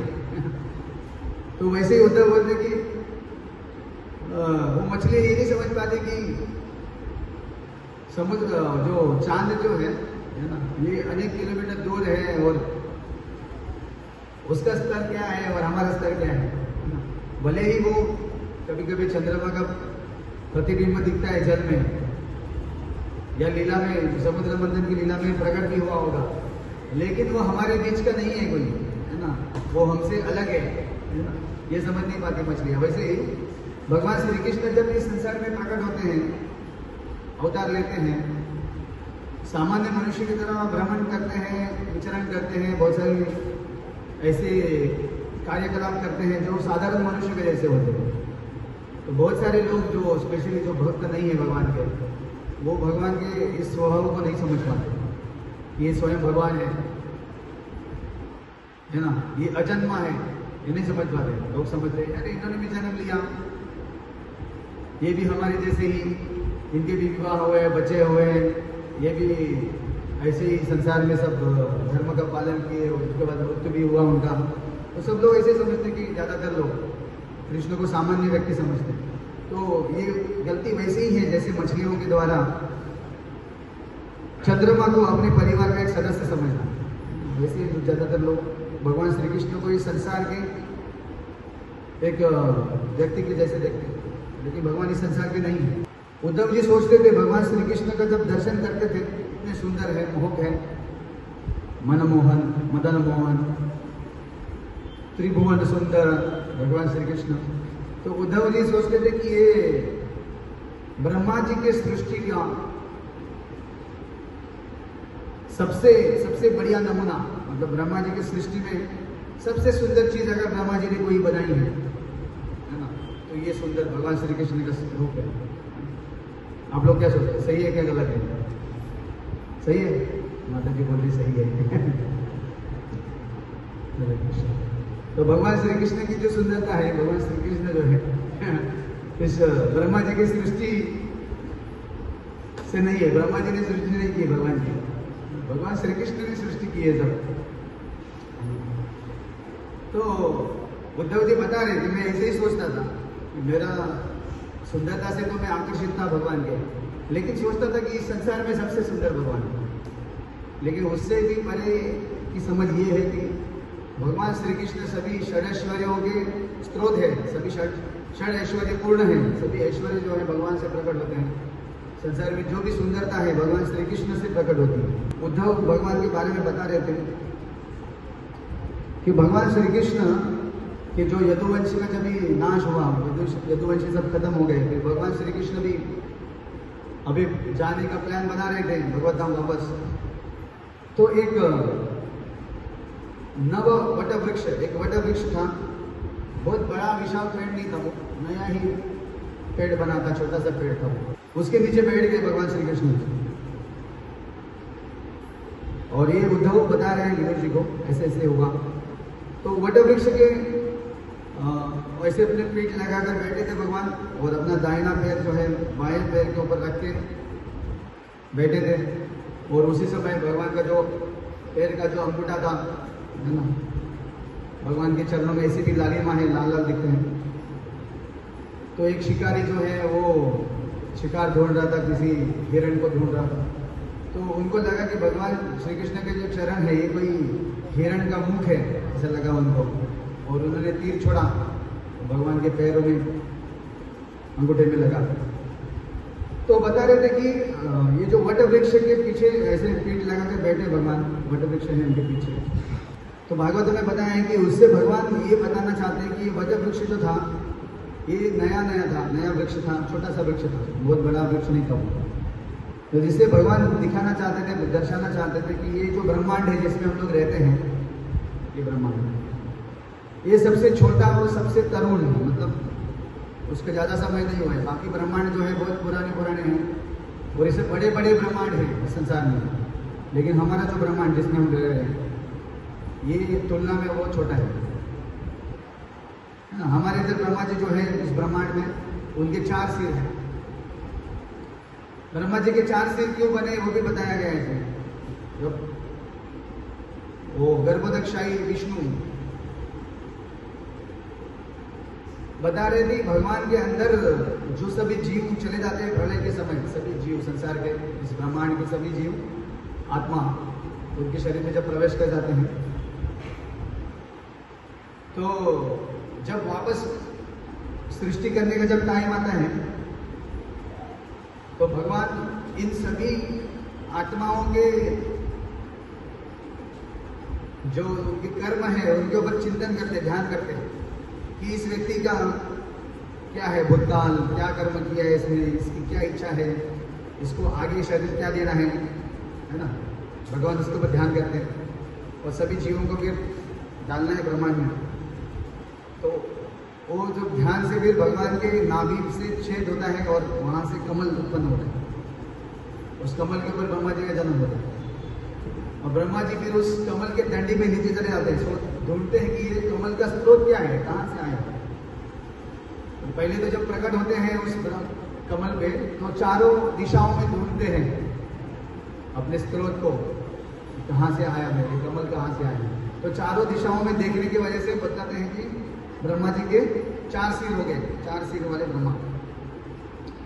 तो द्वारका में भी एक बार ऐसी घटना हुई थी। भगवान श्री कृष्ण जब द्वारका में राजा थे, द्वारकाधीश, ब्रह्मा जी भगवान का दर्शन करना चाहते थे। ब्रह्मा जी आए, चतुर्मुखी ब्रह्मा आए, द्वारपालों ने उनको रोका। उन्होंने बोला कि आप कौन हो, कहाँ जा रहे हो। उन्होंने बोला मुझे द्वारकाधीश भगवान श्री कृष्ण से मिलना है। उन्होंने बोला कि आप रुकिए। उनका नाम क्या बताया, हम पूछ के आते पहले। उन्होंने बोला कि मैं, बोलो कि चतुष्कुमारों का पिता ब्रह्मा, चतुर्मुखी ब्रह्मा आया है। तो जाते हैं भगवान के पास, बोलते कि ऐसे ऐसे आए हैं, उनको भेजे क्या बोला। भगवान बोले ठीक है, उनको भेज दीजिए। जब ये ब्रह्मा जी अंदर जाते हैं, तब भगवान श्री कृष्ण उस राज्यसभा में बैठे थे और वहाँ पे देखते हैं कि बहुत सारे ब्रह्मा वहाँ पे आए थे, अपने अपने वाहन पे बैठ के, हंस के ऊपर बैठ के, और हवा में थे, नीचे उतर नहीं, जमीन पे लैंडिंग नहीं किया उन्होंने, हवा में ये थे वैसे। और भगवान को प्रणाम कर रहे थे सभी, भगवान की स्तुतियां गा रहे थे। और किसी के 10 सिर थे, किसी के 100 सिर थे, किसी के 1000 सिर थे। बहुत बड़े बड़े ब्रह्मा, आकार में भी बड़े सिर थे, बहुत सारे सिर उनके ऐसे थे।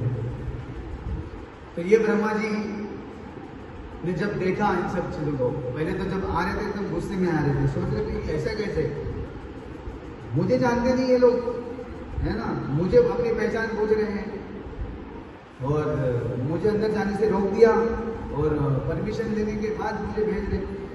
तो मैं अभी भगवान से पूछूंगा जाके, भगवान श्री कृष्ण से भी ऐसा व्यवहार क्यों किया मेरे साथ। ब्रह्मा जी मन में सोचते आ रहे थे। जब देखा उन्होंने दृश्य कि हमसे भी बड़े बड़े ब्रह्मा यहाँ पे हैं, तो उनका जो अहंकार है वो चूर चूर हो गया पूरा। उनको समझ में आया कि मैं तो सबसे छोटा हूँ, मुझसे सब बड़े बड़े लोग यहाँ पे। और मैं सोचता था कि संसार में एक ही ब्रह्मांड है और उसमें एक ही ब्रह्मा है यही सब कुछ है, ऐसा लगता था। तो ऐसे अनेक अनंत कोटि ब्रह्मांड है और अनंत ऐसे ब्रह्मा है, हर ब्रह्मांड में एक एक ब्रह्मा, और मुझसे भी ज़्यादा बुद्धिमान, मुझसे भी ज़्यादा शक्तिशाली, मुझसे भी ज़्यादा बड़े भक्ति करने वाले, ऐसे सब ब्रह्मा है। तो फिर वो नतमस्तक हो गए, उन्होंने अपने मुकुट को भगवान श्री कृष्ण के चरणों में लगाया, क्षमा मांगी उन्होंने कि मुझे ऐसे अहंकार हो गया तो मुझे क्षमा कर दीजिए। तो ये जो वट वृक्ष है वो एकदम नया वट वृक्ष था। तो भगवान उसे बताना चाहते हैं कि इस जो ब्रह्मांड है सबसे छोटा और सबसे तरुण है, वो जो जवान है, तो सबसे कम समय हुआ है इसको, तथा उसका सहारा लेकर श्री कृष्ण का वहाँ बैठना दर्शाता है कि वह यह प्राकृत जगत बाह्य है ना, भगवान के बाहर था ना वो, भगवान के पीठ उसमें लगा के रखे थे, भगवान के पीछे। तो भगवान दिखाना चाहते थे कि ये भौतिक संसार जो है ये बाह्य जगत है या अपरा प्रकृति है भगवान की, और परा प्रकृति जो है भगवान के धाम में। तो इस प्रकार जो उद्धव है स्मरण कर रहे थे भगवान का कि भगवान एकदम मनुष्य के जैसी लीला, मनुष्य सदृश लीला कर रहे थे संसार में, और हम भी लोग उनको अपने जैसे ही समझते थे। लेकिन फिर भगवान ने भी उनको इसका बोध कराया, विशेष करके उद्धव जी को जब ब्रज में भेजते हैं भगवान, ब्रज में जाने से पहले उद्धव जी ऐसे ही सोचते थे कृष्ण के बारे में, प्रेमा भक्ति या फिर उतनी कृष्ण की महिमा नहीं जानते थे, भक्ति की महिमा, और वो सोचते थे कि मैं ही सबसे बड़ा भक्त हूँ। तो भगवान एक बार कृष्ण उद्धव जी को भेजते हैं कि आप जाओ और थोड़ा ब्रज की गोपियों को, मेरे माता पिता को थोड़ा सांत्वना दे के आओ, क्योंकि भगवान श्री कृष्ण बोल के गए थे कि मैं आऊँगा, लेकिन गए नहीं थे बहुत समय के बाद। तो भगवान श्री कृष्ण नहीं गए क्योंकि वो जाना चाहते थे, उन्होंने प्रॉमिस भी किया था कि मैं आऊँगा, आया से जैसे गुरु महाराज बताते हैं कि बस अभी आया जाके, बस अभी आता हूँ, ऐसा बोल के गए थे, लेकिन आए नहीं, क्योंकि गोपियाँ और राधा रानी,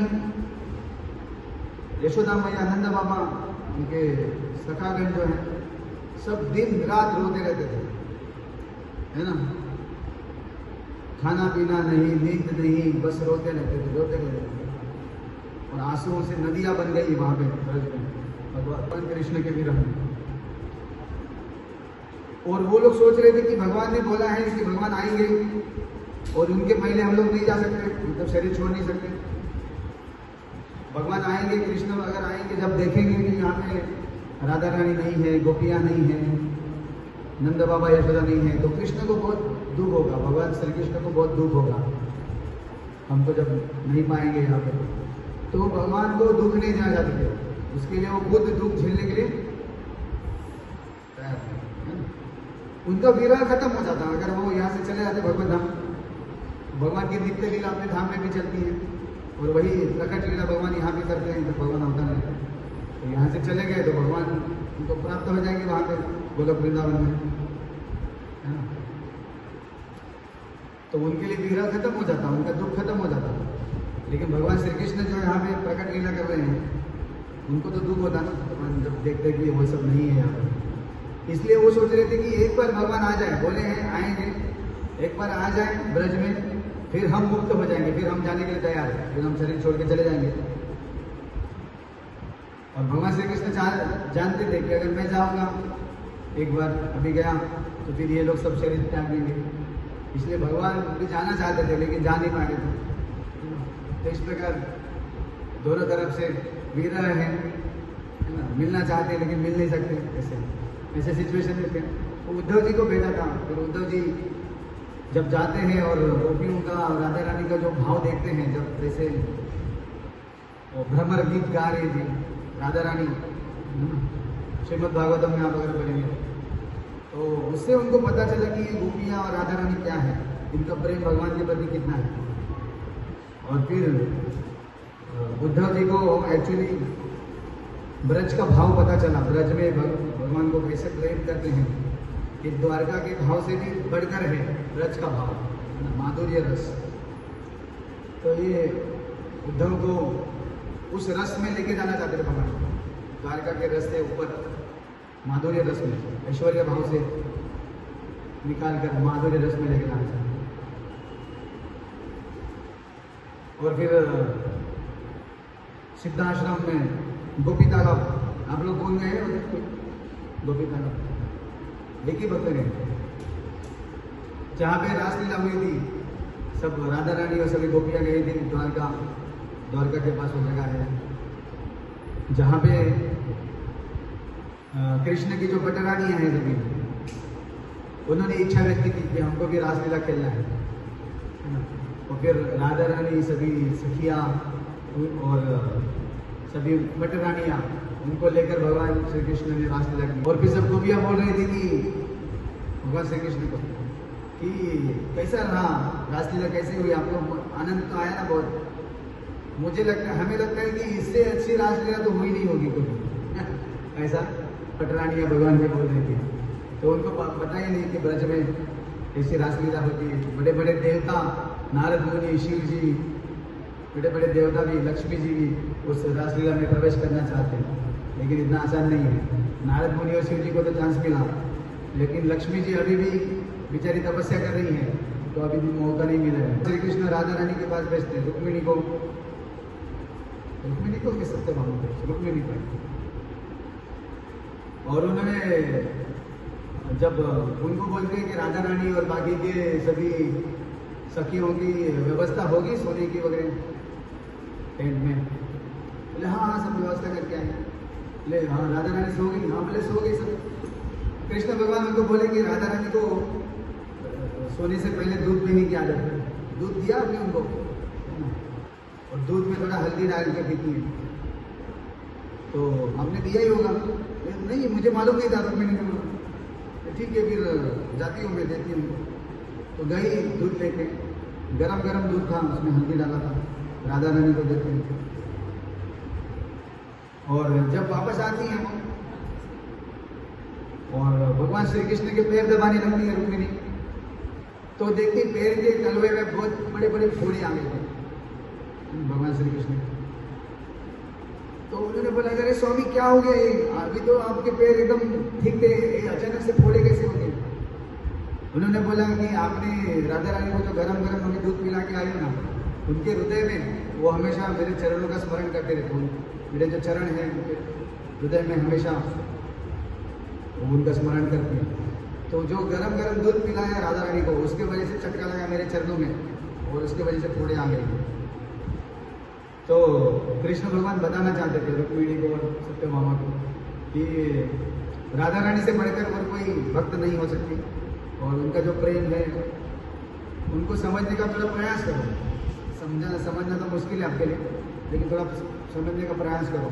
तो भगवान भी उनको उस माधुर्य रस के बारे में बताना चाहते थे, उसकी महिमा, ब्रज के गोपिया और राधा रानी की महिमा भगवान उनको बताना चाहते थे। तो इसलिए वो बहुत विस्तृत लीला है, मैंने एक दो बार बताई भी है।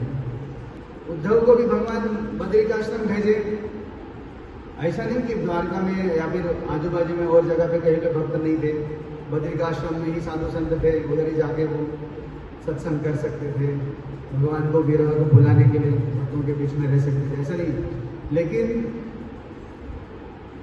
भगवान चाहते थे कि उद्धव जी को ये ब्रज का जो ब्रज की भक्ति जो प्राप्त हुई, ब्रज में गए, गोपियों से, राधा रानी से मिले, और वो भाव जब उन्होंने स्वीकार किया, ब्रज का भाव, और फिर वो एक लता बनने की इच्छा करते, कामना करते कि मैं ब्रज में रहने के योग्य नहीं हूँ, ब्रज के बाउंड्री पे है ना, बाहर, ब्रज के बाहर एक लता बता बन के मैं रहूँ यहाँ पे, जिससे गोपियों की चरण की जो धूली है वो कभी मेरे सिर पे आ जाए। उद्धव जी से प्रार्थना करते हैं, उद्धव कुंड में, वहाँ पे अभी भी उद्धव निवास करते हैं। आप गए हैं उद्धव कुंड? कौन कौन गया है? गोवर्धन परिक्रमा में आते ना, गोवर्धन परिक्रमा की है आप लोग ने? उद्धव कुंड आपको याद नहीं है शायद, तो वहाँ पे ही आप देख नहीं सकते, लेकिन वहाँ पे जो भी वृक्ष है, लताएं हैं, उसमें ही कहीं उद्धव जी हैं जो लता के रूप में वहाँ पे रहते हैं। तो ब्रज के वो सीमा में है, बाहर है। ब्रह्मा जी भी भगवान का जब अपराध किए थे, ब्रह्म विमोहन लीला, उसके बाद में ब्रह्मा जी जो प्रार्थना करते हैं, भगवान को क्षमा मांगते हैं, उसमें वो बोलते हैं कि जैसे बच्चा जो है माँ के पेट में रहता है, कभी कभी लात मारते हैं, माँ को कभी कभी दर्द भी होता है, उसकी वजह से तकलीफ होता है, लेकिन माँ उसके लिए अपने बच्चे के ऊपर गुस्सा नहीं होती, नाराज नहीं होती, वो सहन करती है उसको, बच्चे को 9 महीने पेट में रखना और उसका जो भी कष्ट है उसको झेलती है। तो वैसे ही हम आपके ही सब बच्चे हैं, आपने ही हमको सबको प्रकट किया है, जन्म दिया है, तो एक माँ समझ के आप भी हमारी माँ है ना, माता पिता भाई बंधु सब आप ही हैं, तो आप क्षमा कर दीजिए मुझे, ऐसा करके ब्रह्मा जी प्रार्थना करते हैं।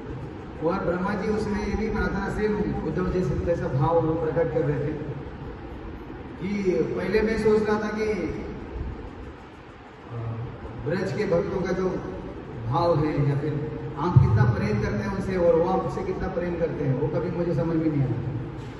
और मैं सोचता था एकदम सस्ते में लेता था उसको। लेकिन अभी आपकी ये सब लीला देख के, आपके सखाओं के साथ जो आप लीला करते हैं और उनसे कितना प्रेम करते हैं, सब देख के मैं अपने आप को अयोग्य मानता हूँ कि मैं ब्रज में जाने के योग्य नहीं हूँ, ब्रज में जाने के योग्य नहीं हूँ मैं। तो मुझे भी इसी ब्रज के बाहर कहीं पे ऐसे स्थान दीजिए, वहाँ से मैं आपकी लीलाओं का दर्शन करूँ, आपके भक्तों के साथ आप जो भी लीला करते हो उसको विटनेस करूँ, उसको मैं दर्शन करूँ। यही ब्रह्मा जी भी वही प्रार्थना करते हैं। तो ये उद्धव को ये जो ब्रज भक्ति प्राप्त हुई, भगवान चाहते थे कि ये पूरे संसार में इसका प्रचार प्रसार हो। बद्रिकाश्रम में बहुत सारे साधु संत वहाँ पे जाते हैं तपस्या करने के लिए, भजन करने के लिए। तो वहाँ पे उद्धव जाएंगे, फिर उद्धव इस माधुर्य रस ब्रज की भक्ति जो है उसके बारे में बताएंगे इन सभी साधु संतों को। साधु संत जो होते हैं वो हमेशा भ्रमण करते रहते हैं, इन जगह पे तो रुकते नहीं, भ्रमण करते रहते हैं। तो इस प्रकार वो जहाँ पे भी जाएंगे उस भक्ति का प्रचार प्रसार करेंगे। तो एक उद्देश्य ये भी था उद्धव को बद्रिकाश्रम भेजने के पीछे कि ये प्रचार प्रसार हो। तो ये जो आज हमने कथा चर्चा की उसमें बहुत सारी चीज़ें सीखने को मिलती हैं। एक तो विदुर कैसे अपने जीवन में आई जो प्रतिकूल परिस्थिति है उसको भगवान की योजना समझ के, भगवान की कृपा समझ के उसको स्वीकार कर रहे हैं। एक मौका है, भगवान में और ज़्यादा गहराई से मन लगाने का एक मौका है इस सब परिस्थिति। ऐसे रूप में उन्होंने स्वीकार किया और ऐसे परिस्थिति का उन्होंने पूरा लाभ उठाया। साधु संतों की संगति की, उद्धव जी के, मैत्रेय मुनि की, नाना प्रकार के सभी जगह पे जाकर तीर्थों में भ्रमण किया, सेवा किया उन्होंने। तो उनके जीवन में जो प्रतिकूल परिस्थिति आई उसका उन्होंने अच्छा इस्तेमाल किया, उसको भगवान की सेवा में लगाया। वो एक महत्वपूर्ण चीज़ सीखने को मिलती है। तो दूसरी है कि जैसे उद्धव के भावों के बारे में हमने सुना कि उद्धव कैसे बचपन से ही कृष्ण भावना भवित थे और भगवान श्री कृष्ण उनसे कितना प्रेम करते थे। और जब भगवान श्री कृष्ण चले गए तो वो उनके विरह में कैसे कैसे भाव प्रकट कर रहे हैं, उसमें से कुछ भावों को हमने चर्चा की। कर्म का सिद्धांत, मांडव्य ऋषि को जो है माध्यम बना के श्राप दिलाना, धर्मराज और जो यमराज जी है उनको श्राप मिला। तो ये कर्म का सिद्धांत तो उसमें पता चलता है हमें कि भले ही व्यक्ति कितना भी उन्नत स्तर पे क्यों ना हो, लेकिन कर्म का फल जो है वो भोगना ही पड़ता है। भगवान केवल जो है कर्म के नियम से मुक्त है और जो शुद्ध भक्त होते हैं, जो पूर्णतया भौतिक कर्म से मुक्त हो गए, ऐसे व्यक्ति जो है कर्म के सिद्धांत में नहीं आते हैं, कर्म से परे हो जाते हैं वो भौतिक संसार के। लेकिन बाकी सभी बद्ध जीवों को ये कर्म का नियम लागू होता ही है। तो इसलिए कर्म करते समय सावधान रहना चाहिए और जो भी हमने पहले जन्मों में किए हुए अपराध है, पाप है, उनके ऊपर पश्चाताप करना चाहिए, क्षमा याचना करनी चाहिए भगवान से और प्रयास करना चाहिए कि हम वापस ऐसे कोई कार्य ना करें। हरे कृष्ण। तुलसी महारानी की जो महिमा है उसके बारे में, तुलसी देवी कौन है? भगवान श्री कृष्ण के महान भक्त हैं। हाँ, लेकिन क्या उन्हें इतना महान बनाता है? क्यों इस्कॉन के हर मंदिर और हर वैष्णव मंदिरों में उनकी पूजा होती है? उन्होंने इस तरह पूजनीय होने के लिए क्या किया? उनका क्या विशेष स्थान है? तो ऐसे प्रश्न पूछे गए। भक्ति रसामृत सिंधु में एक अनुच्छेद में श्रील प्रभुपाद ने अध्याय 11 में यह स्कंद पुराण से लिया है। तो स्कंद पुराण में ये तुलसी की महिमा का वर्णन है। मैं तुलसी देवी को प्रणाम करता हूँ, जो कि तुरंत ही सारे पापों का नाश करती है। सिर्फ तुलसी को देखने और छूने मात्र से ही व्यक्ति को सारी चिंताओं से मुक्ति मिल जाती है। तुलसी को सिर्फ प्रणाम करने और पौधे में पानी डालने मात्र से ही व्यक्ति यमराज, जो कि पापियों को सजा देते हैं, उनके पास जाने के भय से मुक्त हो जाता है। तुलसी को पानी डालने से यमराज के भय से मुक्त हो जाता है जीव। अगर कोई तुलसी का पौधा उगाता है तो निश्चय रूप से भगवान कृष्ण का वो भक्त हो जाता है। और जब तुलसी के पत्ते भक्ति से भगवान कृष्ण को अर्पित किए जाते हैं तो भगवत प्रेम की प्राप्ति होती है। हरि बोल। तो तुलसी का दर्शन करना, तुलसी का जो पौधा है, आपने एक तो पता होगा आपको कि वृंदा देवी जो है उनको श्राप मिला था एक पौधा बनने का। तो ये तुलसी के रूप में, पौधे के रूप में संसार में प्रकट होती है। और ये तुलसी जो है, ये इसका दर्शन, तुलसी देवी का दर्शन करना, उनको प्रणाम करना, उनको प्रदक्षिणा करना, हम लोग जो तुलसी आरती में गाते हैं, यानि कानि च पापानि ब्रह्महत्यादिकानि च तानि तानि प्रणाशन्ति प्रदक्षिणा पदे पदे। तो प्रदक्षिणा करते करते हर पद पद में, हर जब आप कदम रखते हैं उसमें जितने भी प्रकार के पाप किए हैं, इवन ब्रह्म हत्या तक का पाप, ब्रह्म हत्यादिकानि च, और अन्य अलग अलग सभी पाप, वो सभी पापों से हम मुक्त हो जाते हैं। तो इस प्रकार, और भगवान श्री कृष्ण को जो तुलसी का पत्ता भक्ति के साथ भगवान को जो अर्पित करता है उसको भगवत प्रेम प्राप्त होता है। अभी एक कुशाव्रत दास के ब्रह्म संहिता, एक ब्रह्म संहिता जो कुशाव्रत दास जिन्हें वो बताया है, उसमें एक कथा आती है राधा रानी की।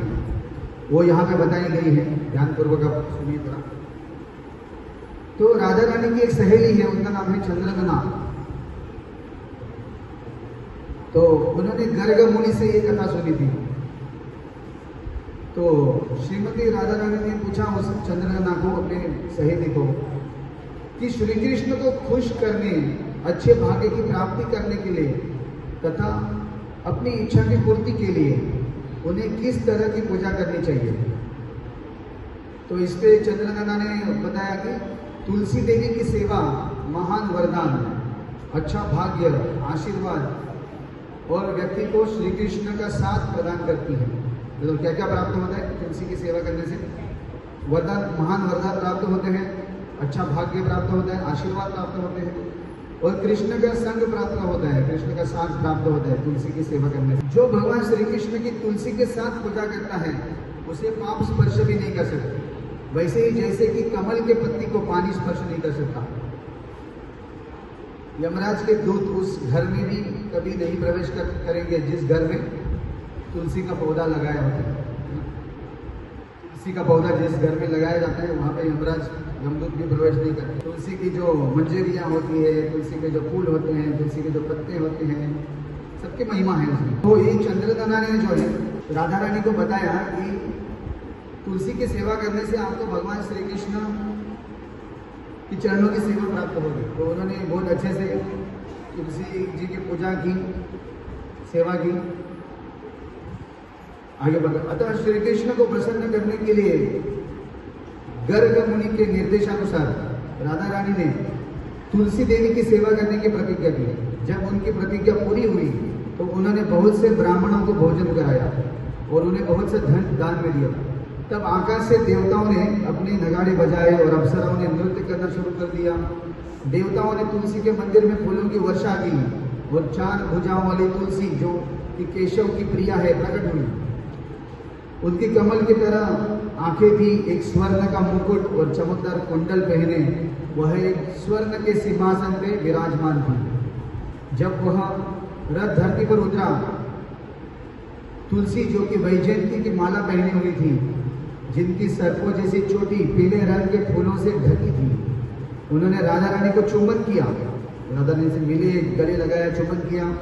तुलसी ने राधा रानी से कहा, मैं तुमसे खुश हूँ और तुम्हारी भक्ति शाश्वत रूप से जीती जा चुकी है। और प्यारी, तुमने अपनी प्रतिज्ञा को अच्छे से एक साधारण व्यक्ति की भांति पूरी की है। अतः तुम्हारी इच्छाओं की पूर्ति होगी, जिससे तुम्हारे दिल, दिमाग, इंद्रियों की तृप्ति होगी। भगवान कृष्ण तुम पर दया करेंगे, तुम कितनी भाग्यशाली हो। तो फिर राधा रानी तब नतमस्तक हुई और प्रार्थना की, क्या मैं भगवान श्री कृष्ण के चरण कमलों की भक्ति पा सकती हूँ? तुलसी ने उत्तर दिया, हाँ तुम पा सकती हो। और फिर ऐसा कहकर तुलसी अंतर्ध्यान हो गई। तब राजा ऋषभानु की पुत्री राधा दिल से खुश होकर घर चली गई। जो कोई भी राधा रानी की इस कथा को सुनता है उसे ऐश्वर्य, प्रसन्नता, भाग्य और जीवन का अंतिम लक्ष्य श्री कृष्ण का शाश्वत प्रेम प्राप्त होता है। तो इस कथा में हम देखते हैं, बताया गया कि राधा रानी ने भी तुलसी जी की पूजा की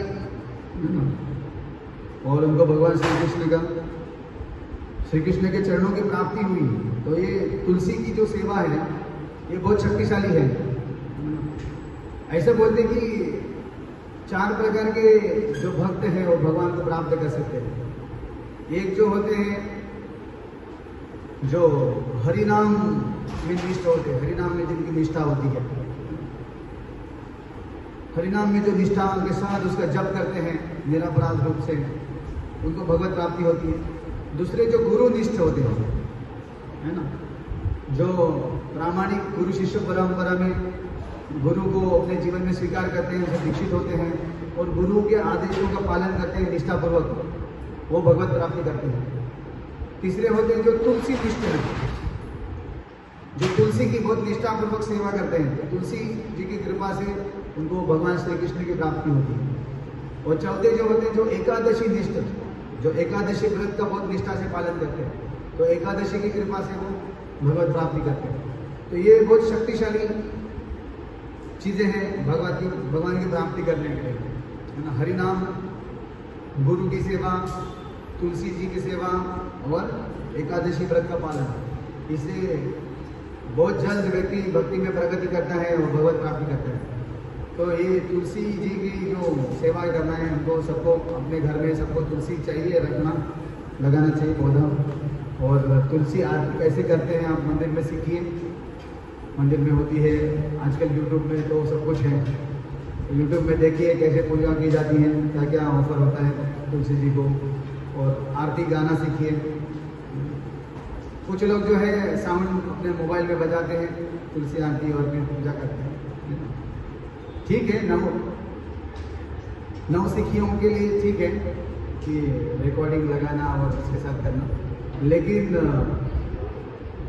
हमें खुद को सीखना चाहिए, उसको उच्चारण करना, उसके चाल में अच्छे से ट्यून में गाना, उसको साथ में भोजन करताल के साथ अगर परिवार सब मिलके अगर करेंगे, शाम के समय तो समय मिल सकता है जब प्रभु जी आ जाते हैं काम से, घर पे लौटते हैं, तो बच्चे भी घर पे रहते हैं, स्कूल से आ जाते हैं, तो सब लोग घर पे रहते हैं। एक मृदंग बजाइए, एक करताल बजाइए, एक जन गाइए, एक जन पूजा कीजिए, बढ़िया एकदम ऐसे पूरी तुलसी आरती हो जाएगी।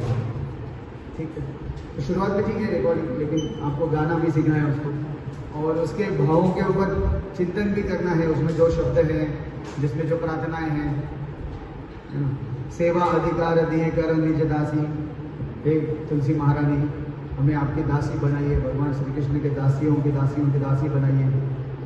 मोर अभिलाष विलास कुंज जीवोवास, विलास कुंजों में जहाँ पे भगवान श्री कृष्ण राधा रानी के साथ लीला करते हैं, वहाँ पे हमें वास दीजिए। दीन कृष्ण दासी कहे यही है न मोरा है, श्री राधा गोविंद प्रेम में सदा ये न भासी, है ना। तो ये दीनहीन पतित भक्त आपको प्रार्थना कर रहे हैं कि आप ऐसे कृपा करें कि मैं हमेशा राधा कृष्ण का दर्शन कर सकूं, मतलब भगवान के सानिध्य में रहेंगे तो भगवान को देखते रहेंगे हमेशा। तो ये सब प्रार्थनाएं तुलसी महारानी से की जाती हैं। ये सब प्रार्थनाएं उसका उच्चारण करना और उसमें उसको स्मरण करना, उसके ऊपर चिंतन करना, ये सब करना चाहिए, जिससे तुलसी महारानी की कृपा से हमें भगवान श्री कृष्ण की प्राप्ति हो। हरे कृष्ण। तुलसी महारानी की जय, महात्मा विदुर की जय, उद्धव जी की जय, मैत्रेय मुनि की जय, श्रीमद् भागवतम की जय, जगत गुरु शिल प्रभुपाद की जय, निताय गौर हरि प्रेमानंदे। हरे कृष्णा। कोई किसी के प्रश्न है? एक आध प्रश्न हम ले सकते। तुलसी महारानी के बारे में एक बुक भी है, नीचे आप बुक स्टॉल पे प्राप्त कर सकते हैं। हमारे पास नहीं है ना। तुलसी महात्म्य करके एक बुक है, आपने देखा है?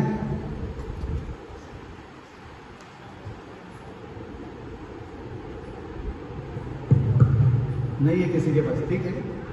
अगर आपके पास समय है प्रभुपाद के ग्रंथों को पढ़ने के बाद और भी एक्स्ट्रा समय थोड़ा निकालिए, तुलसी के महात्म्य को भी पढ़िए। एकादशी महात्म्य करके भी एक बुक है, एकादशी महात्म्य पढ़िए। हरे कृष्ण।